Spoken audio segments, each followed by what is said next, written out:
All right, welcome to the Social Media Mastermind. My name is Jerome Lewis, and I'm going to take you through a quick presentation really quickly to let you know about how this class is structured. We're having a special guest. He's going to teach us all about video marketing today, a specific strategy within video marketing. So, this is the Social Media Mastermind. We have this class every Thursday at 2 p.m. Eastern Time here in the EXP World Productivity Center. A little bit about me. I am your host. I'm from the Philadelphia area. I call myself a silly and serious millennial. I'm also, Beth Ellen gave me this. She gave me this label. She calls me a technologist, so I like to use that. That's something that I use. It just means that I'm pretty good with technology. I am also an introvert, and I also like to talk about. So introvert is my personality, but I also have a business personality, right, or business behavior. And that business behavior for me is I like the DIS personal behavior assessments. I'm a high D, high C. So what that means is I am very results oriented and I'm very detailed. So I care about getting you results. I am an implementer, right? I'm also a real estate investor and I run a marketing agency. If you want to learn more about me, you can visit jeromelewis.com. And then you're probably going to see this for the next 2 weeks or something like that. But I just always like to thank all of you here, the students, the instructors, everybody, all of my colleagues. Me, as well as Beth Ellen, we won Instructor of the Year. So I just, I'm really grateful that that happened. And it's all due to the feedback and the interactions that we have in these classes. All right, so this is our social media mastermind again, right? We have this class every Thursday at 2 p.m. Eastern Time, and the way our structure works is like this, right? Every first Thursday of the month, we do Facebook marketing. Every second Thursday, we do Instagram. And then the third Thursday of the month, we do video marketing. We're having Nick Niehaus, he's going to take over that and show us all about video marketing, right? Then week 4 we do YouTube, and we have Jaime come in and teach us about YouTube. That's his niche, and he teaches agents how to use YouTube in their business. And then whenever we have a week 5, we'll do a random, not random, but we'll do an open workshop or question and answers. I call it the wild card. All right, so really quickly, I'm blasting through this stuff because when Nick teaches, he has a lot to teach, right? And I wanted him to get you as much information as possible. So these are some tips for you to get the most out of this training. Take screenshots, right? You're on your computer, you're likely on your device, or even if you don't know how to use the screenshot feature on your device, whip out your phone and take a picture of the screens. Nick's gonna have a presentation, and that's a good way for you to capture some notes. The recording. So a lot of times people ask if things are recorded. Some we record, some we do not. Right now we're live streaming this to our Facebook group. I'm going to tell you how you can get a recording because we don't leave the recordings up in the Facebook group, right?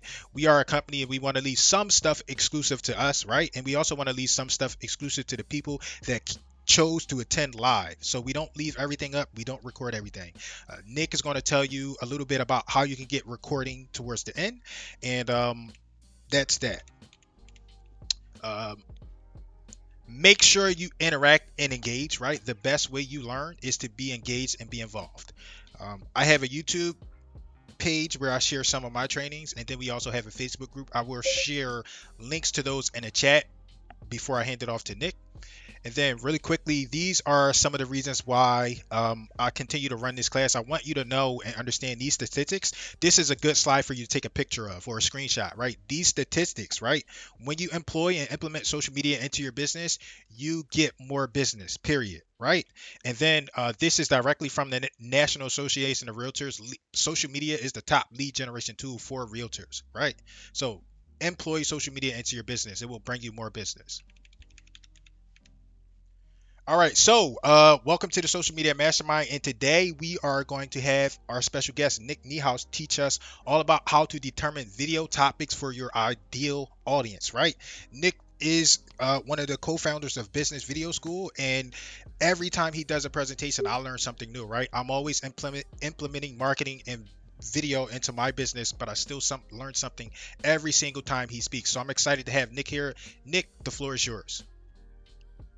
All right. Well, thank you, Jerome. I appreciate that Absolutely. introduction. And yeah, definitely excited to be coming back on a regular basis moving forward. So we got today's presentation, but obviously also a whole bunch of other great stuff coming your way over the coming months. So let me go ahead and I'm going to do a couple things real quick. First of all, I'm going to put a couple links in the chat. So let me go ahead and post this, sort of make sure that that works first. You're going to see two links right now. One is a link to our businessvideoschool.com free offers page.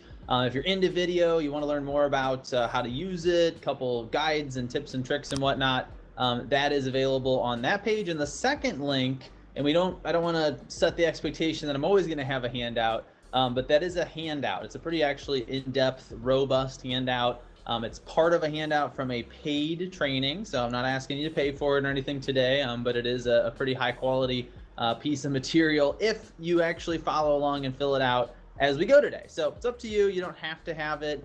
You don't have to print it and fill it out as we go, but if you want to, that is available to you. And I'd say sort of 50-50 on whether or not I think it's important. A lot of what we're talking about today will be sort of conceptual. It'll be stuff you can come back and implement later, but it is there if you'd like to sort of treat this as a work session and get a jump start on all that. So I'm going to get my slides going here. Let me just mess with a few tabs real quick, get back to the right spot. There we go. There's my slides.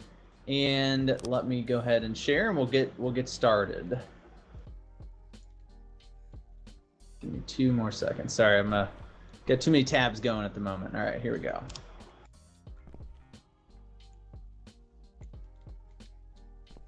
Okay, so what we're going to talk about today, it's a very core concept, a very core principle.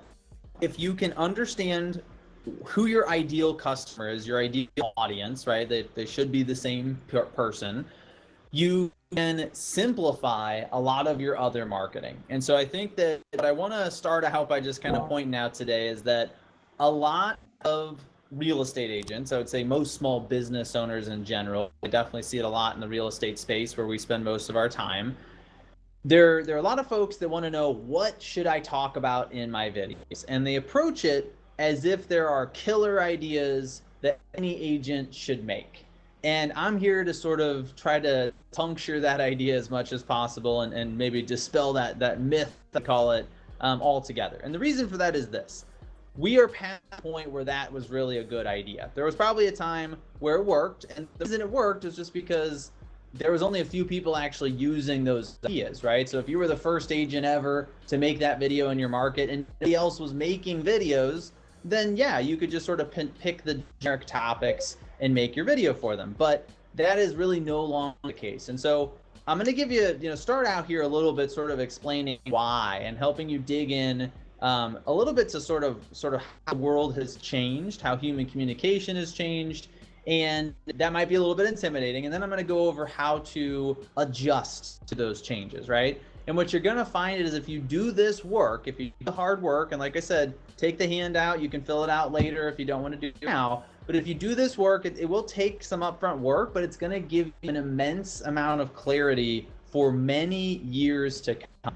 And it's that simple, right? So let's go ahead and get started. So the first thing I want you to think a bit about here is just how much marketing has changed over the past 20 to 40 to 60 years, right? Especially the past 20 years in particular. But if you look at over the past 40 years, back in the 80s, and I'm not saying everybody here was in business at that time. I wasn't even alive until the late 80s myself. But there was already a fair number of ways to advertise your business, right? I mean, you had word of mouth, you had networking, you could host events, and then, you had paid options like the radio, newspaper, billboards, so on and so forth, right? So some of those types of opportunities existed, but they were pretty limited. And the ways that they were limited was that either you had a limited audience, right? So something like word of mouth or networking, there's only so many people you can really expect to get in front of there, right? Go out and network, go to an event, you meet 5 or 6 people over the course of an hour. Maybe 1 or 2 of them are sort of strategically very potentially beneficial partners, or their future clients, whatever it might be. There was a significant limitation on how many people you could speak to at any given time. Now, the trade-off was we didn't get as much bombardment back then as we do now, right? The digital pollution, the amount of noise, the amount of ads that I saw back in those periods were way less than what we currently see. And so as communication has evolved, as technology has evolved, what we've seen is that there's just a lot more stuff out there, right? The options, the amount of things, the amount of content that being bombarded with on a regular basis has expanded drastically. And so if you look at the number of ads and you know, and even today, like what is an ad anymore, right? I mean, there's a lot of posts social media from people you're friends with that probably would amount to an ad that you may not even feel like it's an ad, right? I mean, everything is marketing, so it's all around us, it's all encompassing, and there's a ton of different ways to do it. And so I want you to, let's just spend a couple minutes sort of picturing. We're going to do a little bit of an analogy here. We're going to create a little bit of an environment. So I want you to think for a moment here that you are in a room, all right? We're going to pretend like this is a gigantic conference room. It's the biggest room you've ever seen in your life, because every single person who could possibly buy your services is in the middle of that room. And all around that room are all of the real estate agents in your market, right? So depending on where you are, it probably varies from as low as a few hundred agents to as many as tens of thousands of agents, right? And so again, there is no room that's big enough to all these people, but let's just sort of pretend for now. And so I want you to think that every single one of those real estate agents has a megaphone in their hands. And so you're all spread out around the outside of the room, and you're shouting your marketing messages through that megaphone into that room full of people, okay?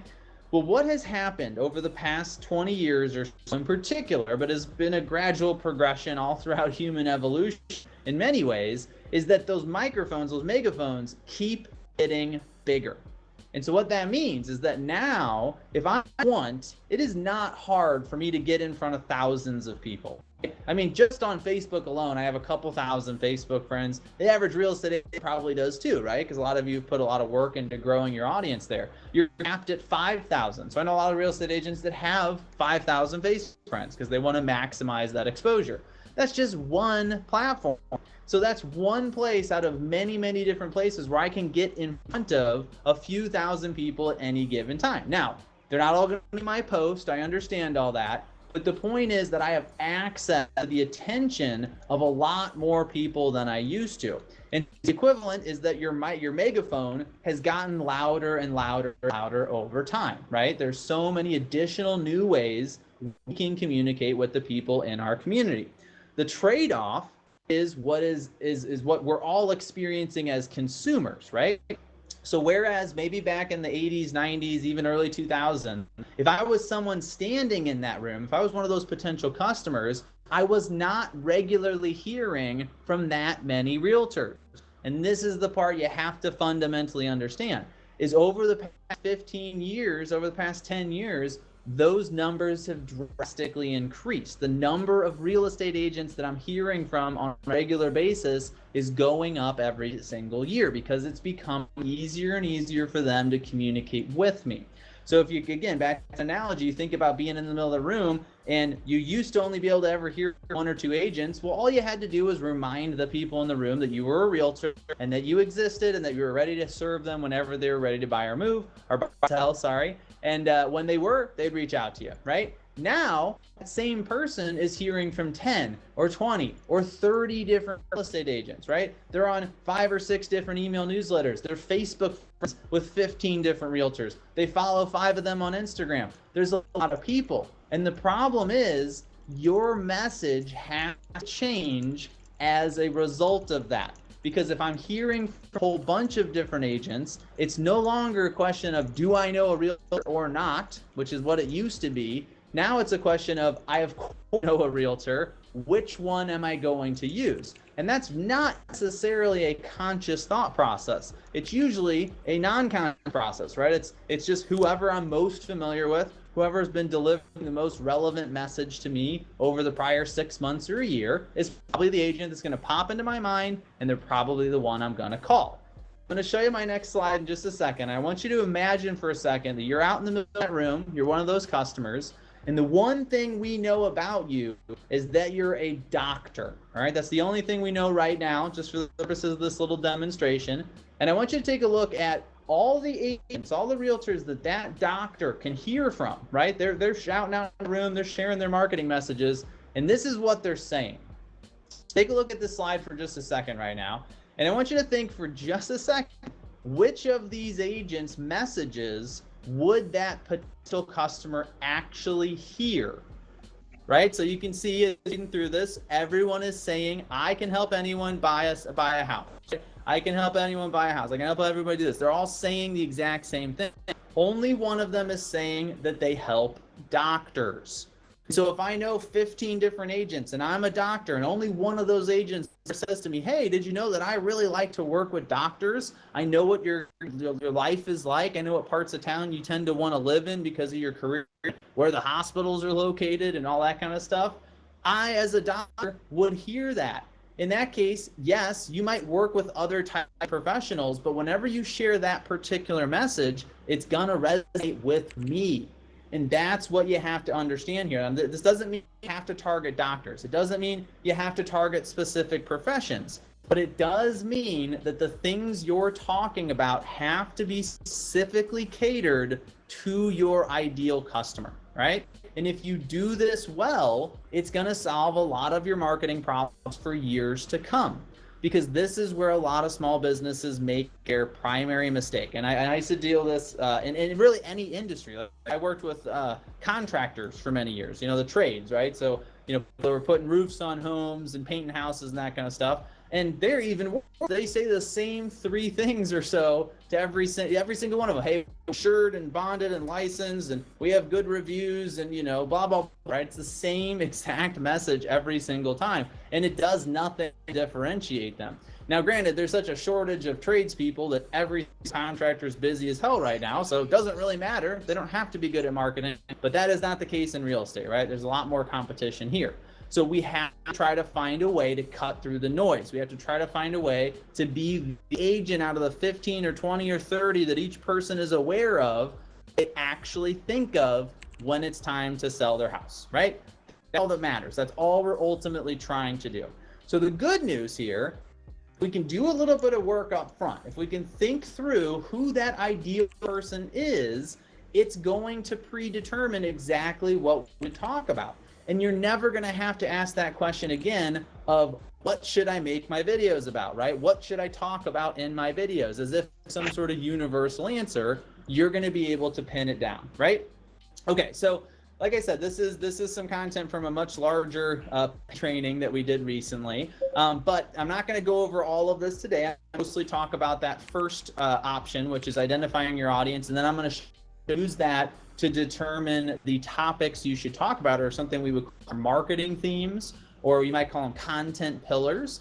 But this is the rest of what you should still do, right? So if you wanted to go through the entire process, you would first identify your audience. You would use that to determine the topics you talk about. Then you'd want to set goals, right? Set SMART goals. Be really specific. But the key here, if you are going to set goals around your marketing, break it down into the action step.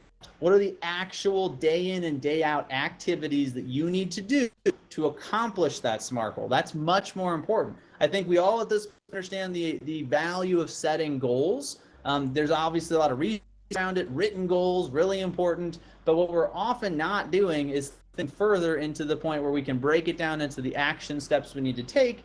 Honestly, we just sort of put the goal aside and we focus on the execution. Obviously, you're going to want to work on your content and just sort of strategy and plan on that. Like I said, we'll talk a little about your topics today, and then ultimately you come back, analyze your results, and you make adjustments as you go, right? So that's the overall process. I'll go over primarily just step number one for now, okay? If you had downloaded the handout, and I'm hoping a few of you at least got a copy of it, even if you're not going to be able to necessarily follow along today, but if you have downloaded, what you'll see in there is that we have a bunch of information about a customer avatar. And so I'm going to go over what that is. I'm going to talk about how to develop one today. But how you go about doing this is that you want to try to be as specific as you can about who you're trying to attract. And here's how you do that, right? You want to think about either one of two things. Either you want to pick from who you already work with, so think about your current favorite customers. Maybe there's a few of them, to sort of use the several of your favorite clients to kind of build your profile across the three or so.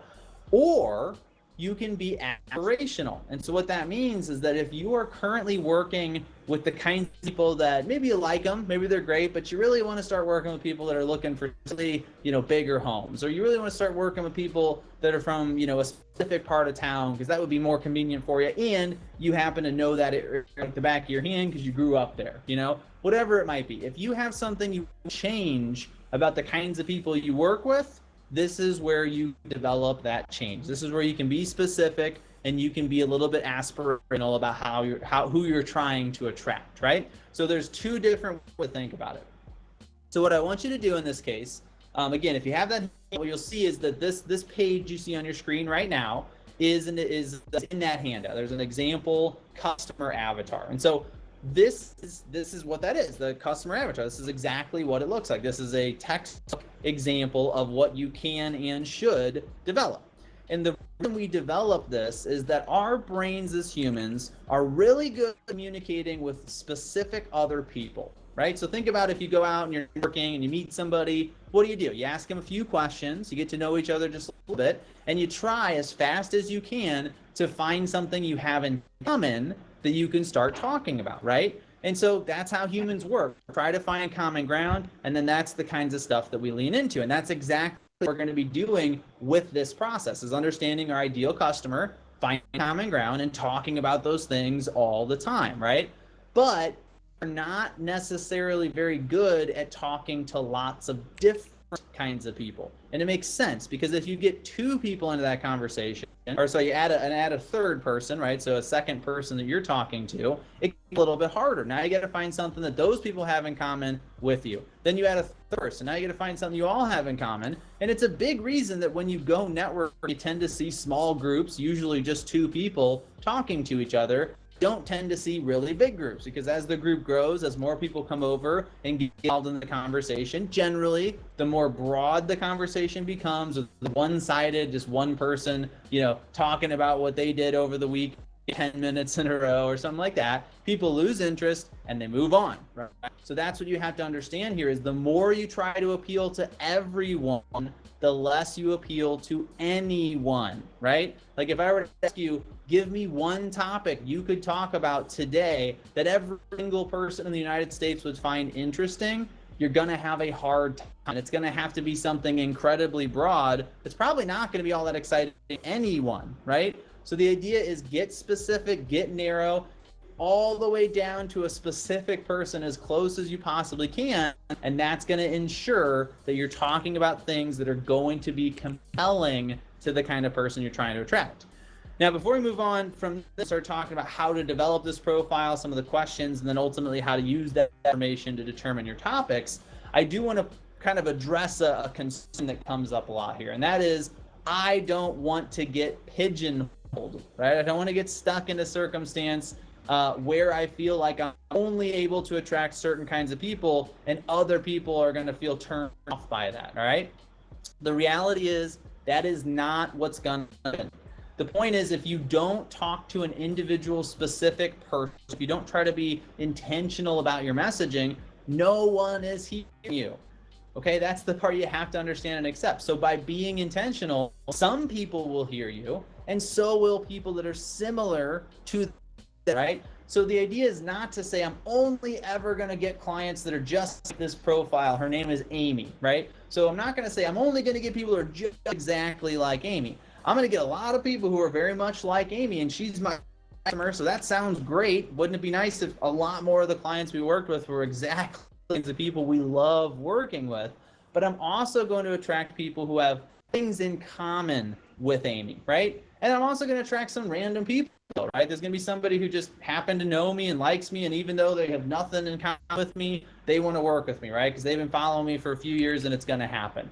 You have to keep that in mind. This is not meant to turn other people off. It's not supposed to be something, and in fact, it would be illegal for you to go out and say, I'm only going to work with people who are 55-year-old women, right? That would be discrimination. You would be in trouble for that, right? So you're not going to use this in a way that tells your audience you're only working with certain kinds of people. You're going to use it in a way that attracts a ideal customer and anybody who's similar to them without necessarily scaring away other potential customers, right? And we'll get into sort of how to do that in just a second. So before I move on from this, though, what I want you to just sort of as an exercise right now, if I were to say, I want you to make a video, I want you to make some content today that is not about real estate, all right? I want you to make something that just would be a little bit interesting or entertaining or fun to watch.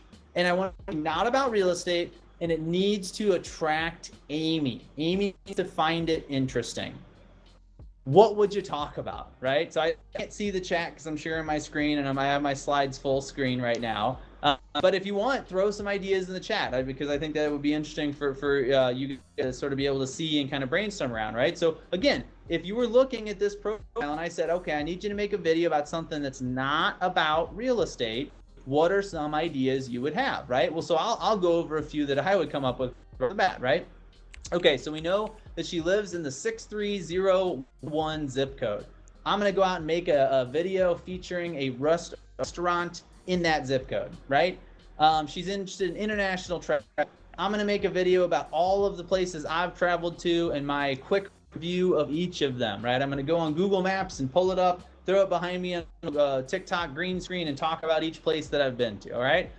She loves hosting parties. That's one of her interests. I'm going to tell a funny story about a party I hosted back in college that got a little bit out of hand, right? So like that's just three random. And what am I doing? What's the process that I use to decide what to talk about? I just look at the details on this file. In fact, there are probably 50 different categories of videos I could make based on this customer avatar, right? So although it can feel a little bit limiting, it's actually exactly the opposite. By being intentional, by being honest with myself about who the ideal person is as a customer for my business, I'm saving myself countless hours of hassle and work and confusion to later have to figure out what the heck to make my content about, right? And this isn't just video. Obviously, we always talk about video in business video school, but this is any kind of content. This could be postcards you're making. It could be email newsletter, blog posts, whatever it is you're going to be creating from a marketing or content perspective, this profile is going to help tremendously with it, all right? Now, in terms of building this profile and kind of like what are the most important parts, right? You're going to see different kinds of information. You're going to see demographic and psychographic, and that means facts, specific details versus how someone thinks. The demographics are interesting. They're useful. They are for internal use only, right? Again, think about discrimination law, especially in real estate. You can't say you work with people who are a certain age or a certain gender or a certain job or any kind of stuff, right? You need to make sure that you're open to working with anyone. So that kind of information is useful for you internally because it helps you think of a specific person, right? It helps you envision that person in your mind and communicate your marketing to that individual. But it's not stuff we're going to use necessarily in our marketing pieces. On the other hand is your psychographic information. And the three I think are really the most important here are what are their pain points, what are their interests, and where do they spend their time? Now I have pain points here and you're probably thinking, well, I mean, they need to move. That's their pain, right? But I want you to think bigger than that. I don't want you to think just about their real estate related pain points. I want you to think about any pain points your ideal customer might experience. And the reason for that is that negative experiences, traumas, things that we've been through were unpleasant, are actually much stronger at helping us bond with someone else than anything else, right? It's literally why fraternities have haze, which I'm not condoning in any way, shape, or form, but that's the psychological impact of those kinds of experiences. If you go through something really hard with another person, you're going to be bonded, right? You're going to feel a lot closer to that person. So that's why pain points can be a really good topic for your videos. If you're willing, if you're open to sharing and being vulnerable about some of the more painful things you've been through, if they overlap with your customer avatar, think about how much that can help you bond with a person, right? So a little bit of vulnerability can go a long way. That being said, most people are going to be much more comfortable talking about their interests. So that's in 9 times out of 10. I think you're going to focus on interests. You're going to find what is it your customer avatar really loves, what are they excited about, what are their passions, and you're going to focus there. And last one of those three, where do they spend their time? And this could be online or physical, right? Obviously, over the past 2 years, it's been more important to understand where people spend their time online than ever before. But that is really crucial because you need where to share your content, right? Especially with video. If you're sharing your video in the wrong place, it doesn't matter how much of the rest you got it right, your customer avatar simply might not be there, right? So understanding that about this person is going to be very, very helpful as well. Okay, and so here's what you're doing in that handout is if you want to go ahead and do this kind of put all the data together. It's going to work is you're going to ask all of these questions, all of the questions you see listed in the handout. Either theoretically, you're going to answer them for your ideal prospective customer. So we're talking about kind of that aspirational approach. You know, you're not necessarily currently working with them, but you'd like to. You can do your best to guess, or you can go interview somebody who represents that ideal customer, right? Same thing goes for customers. If you have a current customer that you're really excited about, that you love working with, you'd love to get more people similar to that person, then they'll sit down and answer the questions with you. I mean, in some cases, it may even be either flattering for you to ask them that question. They might be excited to do it, right? Obviously, if there's anything they're uncomfortable asking, just skip over it, fill it into the best of your ability. But the more data you can get up front, the better, right? And so get all that out. And then what you can do is use that to then come back and fill in this customer avatar, right? So again, in that handout, you'll see there's an example, which is a copy of this one you see on the slide here. And then there's another one that's blank. And that's the one you can fill in once they've answered all of those questions for you, right? So again, you're going to go over all this kind of stuff. I think you get the idea there. The next step here, right? So once you've developed your customer avatar, whichever process it is that you used to do so, this is the next thing you're going to do is you're going to fill the questionnaire for yourself. All right. So again, let me just point that back out again. You're going to fill out the questionnaire with your own answers, right? You're going to answer it as if you're the customer a second time. And what you're doing here is obviously you sort of know a lot of this already. What you're doing is you're trying to find what it is that you have in common with your customer, and in this case, your ideal customer.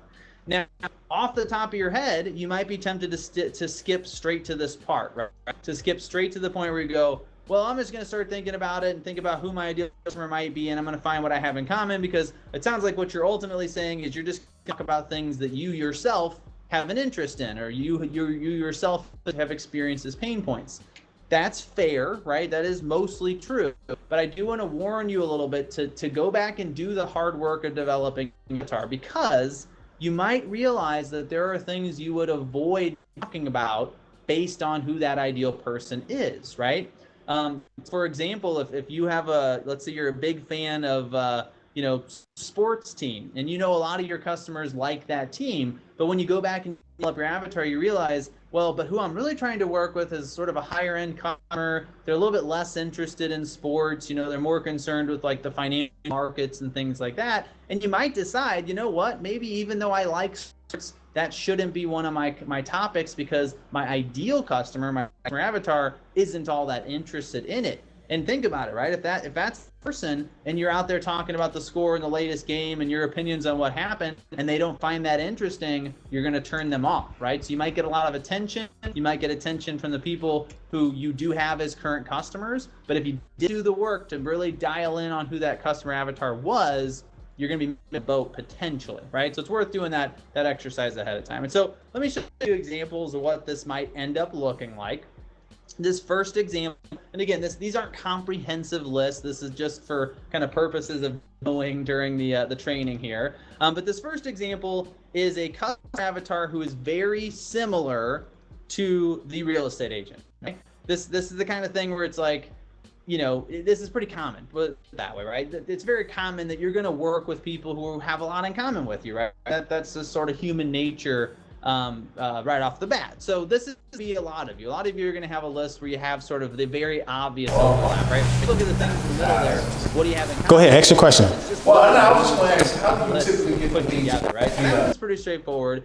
And this is what you ultimately do, right? Is once you know your customer avatar and interests, pain points and interests, and you know yours, you just find what you have in common and you're done. You don't have to think very hard about this ever again. But here's the ultimate beauty of this, right, is that all I have to do is look at that list in the middle, and those are the things I talk about forever.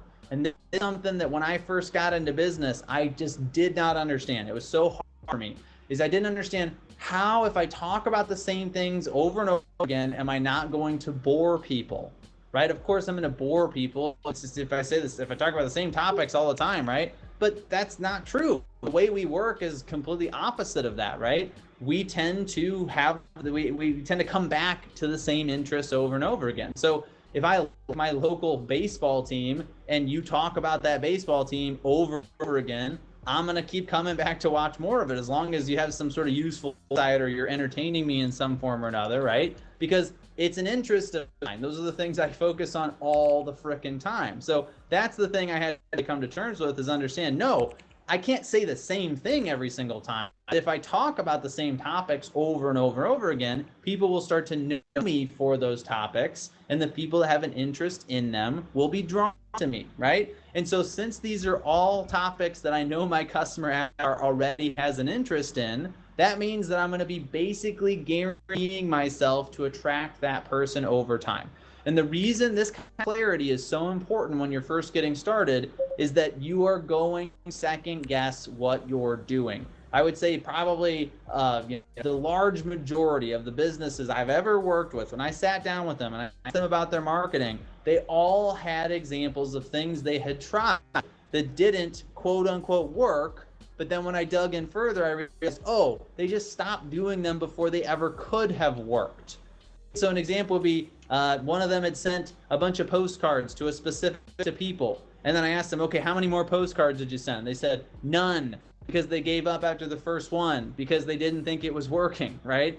The thing is, the first few times you make videos and put them out on these topics, you're not going to be at your peak, right? You're probably going to make something that's not quite as good as you'll make the 6th time or the 20th or 30th time you do this. And so you might not get results right away, right? You might not have a ton of views. You might not have a huge audience right off day one. But if you had done this research and you knew ahead of time coming in, these topics resonate with the people I want to attract, then you're going to have the faith, belief to continue going, right? You're going to know it doesn't matter what I have as a result of the first week or the first month, I'm going to keep going, right? And I say, of all the mistakes I've seen people make in marketing, consistency is continuing to do the same thing over and over and over again is the number one mistake, is that they don't continue doing it, right? That's why this work up front, this clarity is so helpful. So let's talk about an example, because I do think it's helpful to kind of see a bunch of different versions of this.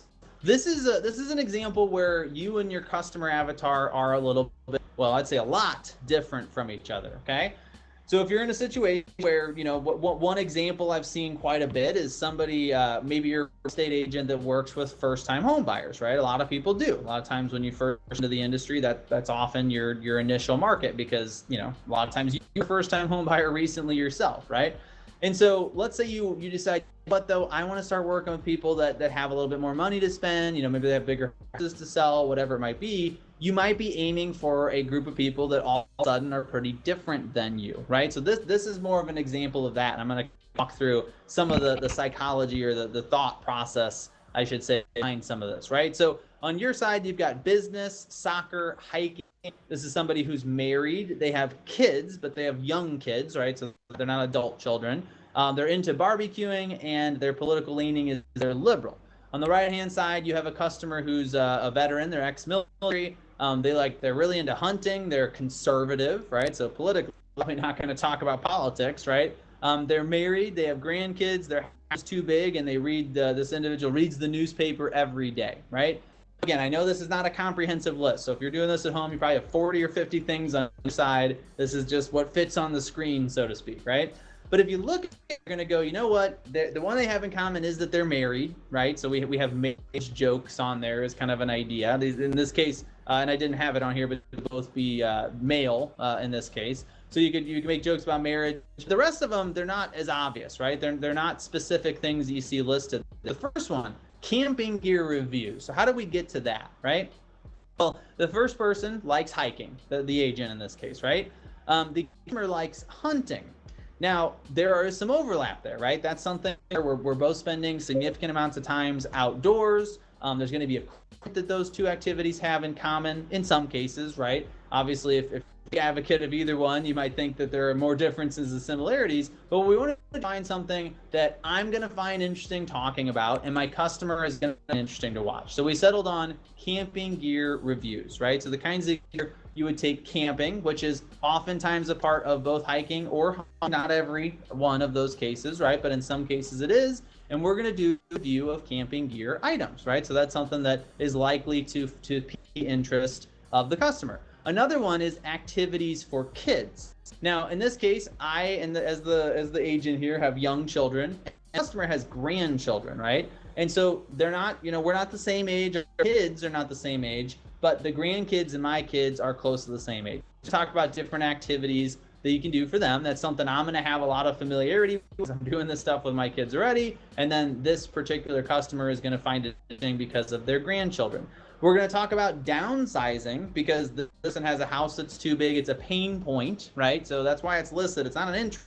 Having a house that's too big in this case is a pain point, right? Lots of extra cleaning, extra heating and air conditioning bills, right? There's certain things about more space than you need that can be quite frustrating. And so since that one is related to real estate, I'm going to give advice and tips on that.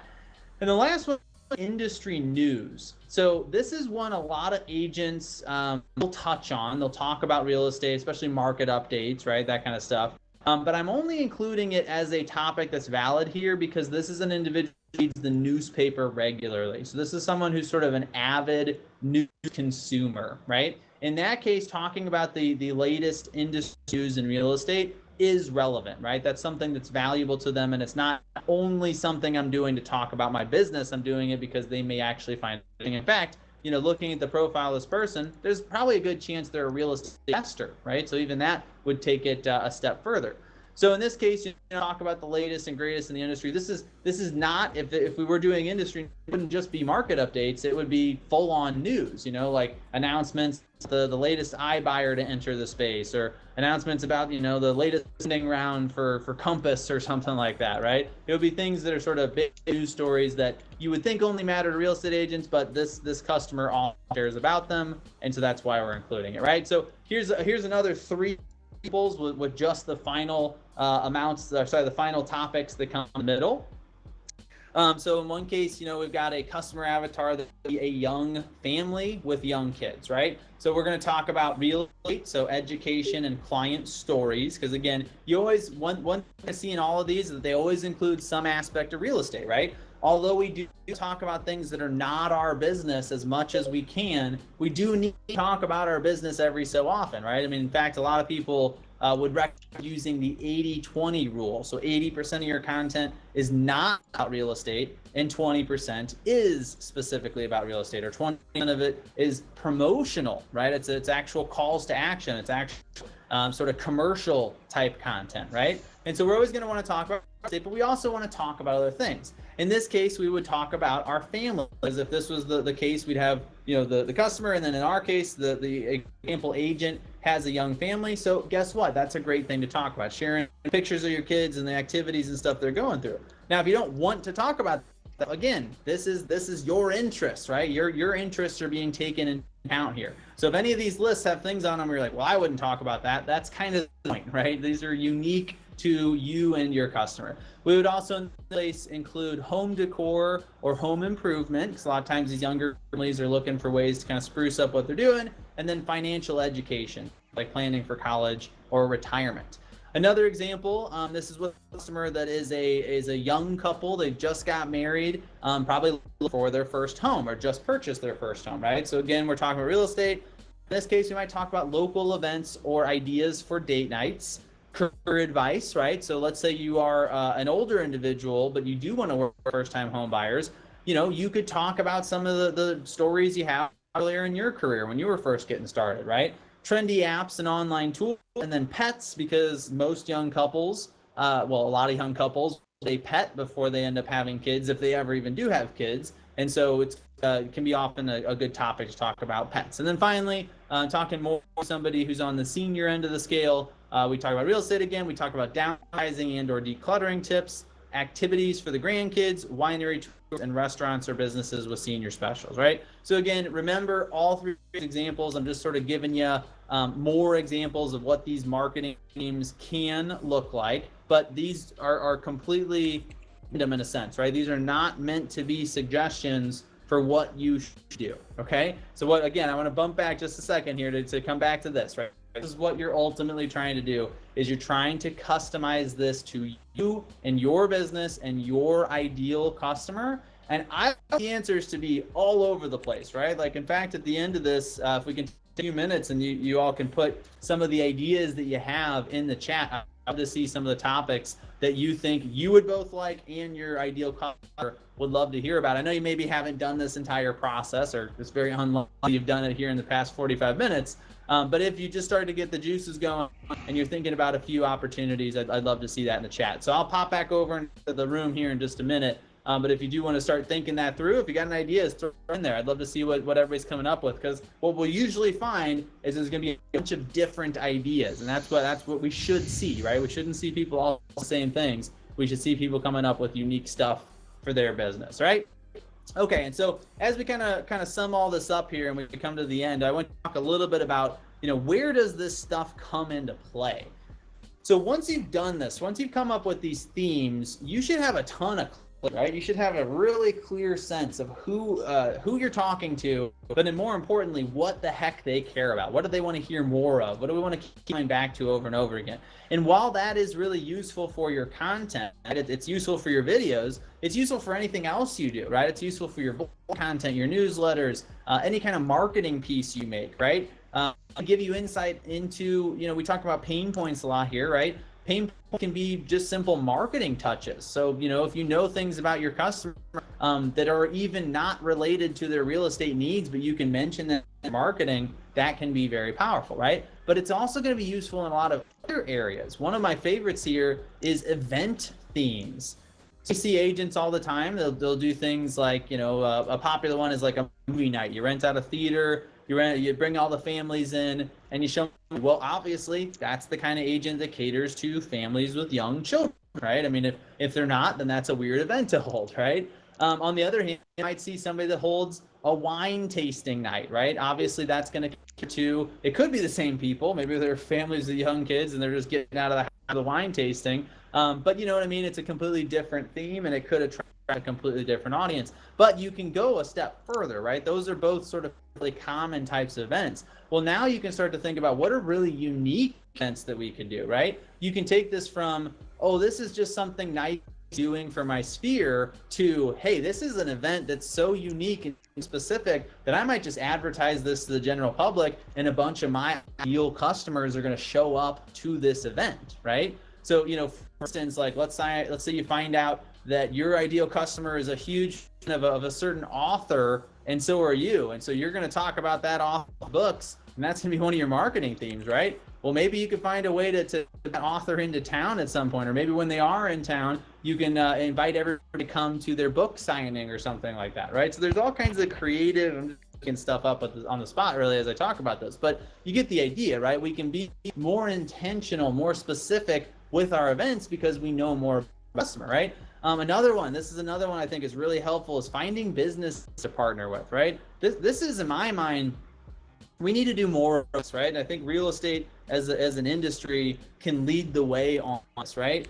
The number of new small businesses that are started every year up until the pandemic was going down every single year. In other words, every single year for at least a decade before the pandemic, less small businesses were started, right? Now, the pandemic disrupted almost everything, and that was one of the things that disrupted, is a lot of new people started small businesses, and so maybe heading in the right direction again now, but we'll see. Chances are it's going to settle down in a few years back to that slow dwindling in that direction, because big companies are just eating everything, right? I mean, every year there's more examples of gigantic companies that can do some of the things that small businesses used to do. And so what that means is that as small business owners, as people that want to support the concept of a small business in our community, we need to be supporting them as much as possible. We need to be going out of our way to try to help small businesses fight against that. And that's sort of a bigger picture thing, right? If you want to think more about it in terms of how does that fit your business, there's a lot of opportunities here, right? One thing I love, a psychology perspective, is that when you do someone a favor, they obviously want to return the favor. But what's interesting about it is that they want to return the favor with a bigger favor. We tend to want to overcompensate, right? So if somebody, lends you or something, you're going to feel more likely to want to buy them something as a thank you for that favor, right? So just keep that in mind. So when you do a favor for another business, they're going to oftentimes do at least that much, if not more, in return. And when your favor was that you came in, made a video about them, and then shared it with your audience, they're going to share that same video with their audience, right? If you were it, now you're getting in front of their audience. They're also going to do other things for you. They're going to offer to let you host a free event in their space, or they're going to offer to put your flyers at the front on their front desk, or whatever it might be. So think about opportunities. Again, the idea is to use the customer profile and their interests and pain points to determine the businesses that are a good fit, and that's going to allow you to find what business to partner with, right? And then finally, and this one is fairly obvious, is just where to put your advertising, right? In particular, it's going to also help you understand which social platforms to spend your time on, and even further, which niches on those social platforms to spend your time in, right? So if you look at things like Facebook groups, you're going to know which Facebook groups to focus on now, right? You're going to be able to focus in on, hey, there's a local group. They're all about, eating food, and my customer loves food and I do too. And so I'm going to join that group, and I'm going to post my restaurant reviews in that group, right? Really help you narrow down where you spend your time. And I will tell you this, that is in a lot of ways one of the biggest benefits of doing this work, is that if you be more intentional about what you're spending your time on and where you're sharing it, you're going to save a lot of time. In fact, there's a lot of realtors, I'll tell you right now, if they were to do less, if they were to try to be less busy, less scrambling, less running around, less trying to cater to every single audience they could possibly cater to, and instead we're more intentional and spent a little bit less time, but we're spending that time in the right places, they would double, triple, even quadruple where their business is today. It's just that a lot of us have gotten so caught up in the idea of being busy for busy's sake, being busy to where it is a bad pride, that we don't put the time into these kinds of processes. And these kinds of processes allow you to save substantial amounts of time, substantial amounts of headache, stress. I mean, just even overall, the quality of your experience as a business owner will go up dramatically, because now you spend time talking about things you already care about, that are already interests of yours, and that attract the ideal people to your business, right? So to kind of sum it all up and to close out, that's the part I really want you to understand, is that I know every time I've worked on this kind of thing with a customer, it is hard, it's work, you're going to have to think it through, overthinking it a couple times, reevaluating it as you go. But once this work is done, it makes everything else easier, and it makes it substantially easier. You're not going to have to ask yourself again, what should my videos be about? Because you know, a sense of clarity, exactly what they should be, right? So keep that in mind. If you're looking at going, man, that's cool, but I don't think I have time for it. Do you have time not to do it? How much further can you go before you start to take these things into account and prioritize the right parts of what you're doing, right? So that's just sort of my parting thoughts there as we wrap up the idea today. So if you came to this presentation thinking I was just going to give you a list of video ideas, I'm sorry, that's obvious. Well, I gave you a bunch of topics and examples. But hopefully you're able to come out of this, and if you don't do the full exercise in the handout, you're able to at least start critically think about, where do I really overlap with my ideal customer, and how can I talk about those things on a regular basis? And if you do just that, you're going to get a lot of the benefit, right? Cool. So that's all I have for you for today. I do think we have a few minutes left, so I'm going to hop back over into the world here and see if there's any questions in the chat. If you'd like to talk about, let's chat in the chat there. All right. Nick, Amy said, go ahead, Beth Ellen. Nate had asked, which was a question I really wanted to know too, is between 1980, which is when I actually got my real estate license, and today, have the soft people skills changed, and if so, how? So, the funny thing is, I actually, no, I don't think they have. I think that the things that matter when you build a relationship with someone else are still the same things. But a little bit ironically, I think what has happened is that as it's gotten easier to talk to other people, because that's ultimately what's happened here, right? Like just look at where we are right now. We're in like a virtual world. We're all in different parts of the world, the country, if not even world, and able to have this live conversation, right? I mean, that the tools are just insanely powerful. I think, unfortunately, what should have happened sort of in hand with that is that we should have also tried to get better at communicating with each other, and we didn't. And in fact, it maybe has gotten worse. So for instance, like one form of communication that's really ineffective is text.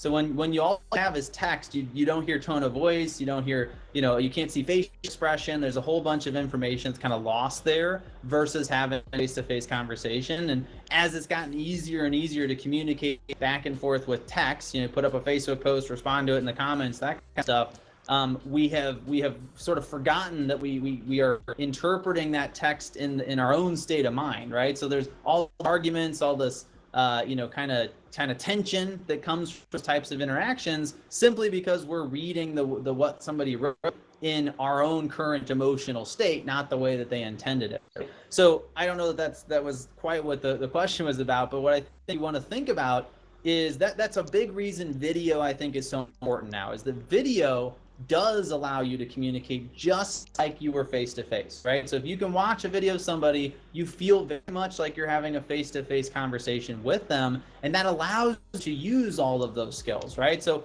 all the same things you would do if you're sitting down face-to-face with them, you can do through your video, right? And so I think I think we're actually going to see over the next few years, as we become more focused on video as a form of communication, some of these points of tension are probably going to drop off. Because if you look at some of the arguments that have happened, for instance, on a Facebook in the comment section, and you instead made those people join a Zoom room and talk to each other face to face, they probably would end up agreeing more than they disagree, right? It's just that the context, the environment, the way that we're talking to each other doesn't allow for that. And so I'm not sure that I directly answered the question or not, but hopefully that gives you a little bit of my thoughts on it. It does, and we got another. I think this is a pretty good question to answer. So, from Amy, with us peppering various content, let's say for Facebook, do we do this on our personal page, like the 80/20 rule, or do we create a business page? Well, with social media, like a lot of the stuff happens through your personal account, right? I mean, I do think there's sense that you create a business page and that your business is sort of a separate thing from you. But especially in real estate, it sort of just isn't, right? If somebody's going to work with you, they're working with you, right? I mean, they're concerned about going to enjoy that process. Can they trust you? Are you somebody who's going to be reliable throughout the transaction? And I think that's out their relationship with you as an individual. So I usually recommend, mostly focus on your personal page. You probably have more connections there than you do on your business page. You probably get better reach than you do on your business page. And then just replicate it all on the business page, right? You might as well have it all too. But the rules are basically the same. So if you do have a massive following on your business page, great. Maybe that's where you need to be focused. I mean, that is ultimately the question, is where is your audience? And that's where you should put your time. But I think the strategy is basically the same. You're just trying to get average individuals an opportunity to get to know you, decide if they like you or not, right? Because that's really what's going to determine, because ultimately you're trying to get them to think of you when they're ready to buy or sell, right? If they think of you and they're ready to sell and they reach out to you first, there's a very high chance you're going to get that business. And so that's all we're really focusing on, right? So I think that, I don't know if that, again, really answers the question, unfortunately, but the strategies are the same, and you should just mainly focus on where you have the biggest audience. Thank you. That was helpful. So we are just about at 3:00. Does anybody have any questions for Nick before he goes? All right. I don't see any questions. Thank you, Nick. You always provide like a lot of value, as we talked about before. I told you all before, Nick, he has a lot. Nick, do you want to, can you share like the free resources or, a way for them to get access to you and your business video school again before you go?